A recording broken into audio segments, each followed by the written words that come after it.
Hey guys, welcome back to Arry The Stag. TR Tony here, sat on a very frosty Friday morning. Hope you're all okay.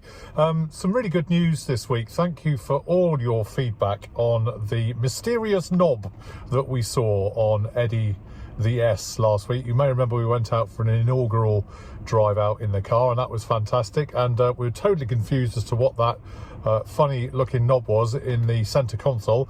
But thanks to many of you, you've all fed back. It's actually to do with the heated rear screen. So thank you. We will be testing that out very, very soon, and appreciate all your good input and comments on that. So keep them coming. Thank you very much. Now, for those of you who have been watching the channel for some time, you'll be very familiar with a guy called Ian Leadham.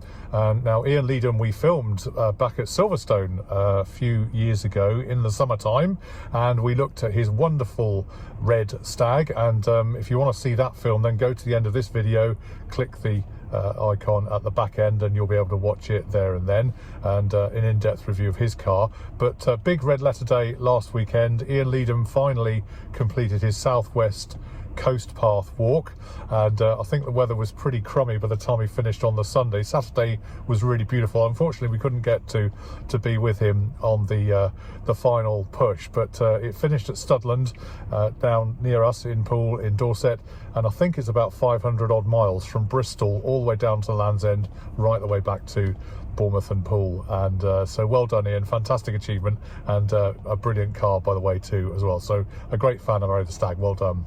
The bad news this week, guys, is that with Eddie The Ess, we did the inaugural trip last week, as you know. We had a nice drive out with James, trumpet pilot Sparky Bob, and we wandered about, had a really good time. It was getting dark, and we went over to Poole actually for a local errand, and on the way back we started to notice the oil light was coming on, initially as a flickering, and then it got worse and worse until the point actually when it was full on by the time we got home. By the time we got back, which is only probably 6 or 7 miles, I was quite concerned that we hadn't got enough oil pressure within the engine. So to cut a long story short, there's a couple of things that we think it could be. Either it's the emergency kind of oil pressure release valve that's plugged up, and I appreciate any input from you guys, please, that would be awesome.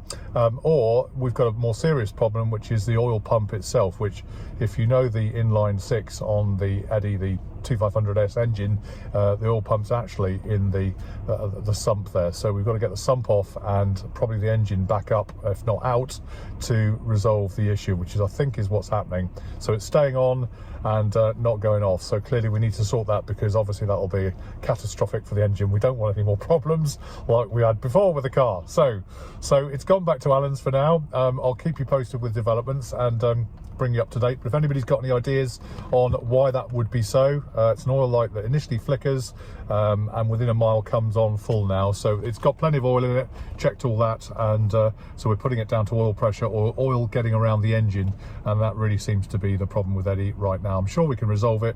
You're going to get these little teething problems when you set up a new car and a new engine and gearbox, but overall it was a joy to drive, and we'll share with you more driving, I'm sure, next time we're back online. Okay, so that's it for this week, guys. Quick update on where we're at. Hope you're having a great week wherever you are, and we'll see you online on Arry The Stag very soon. Cheers for now. All the best. Bye.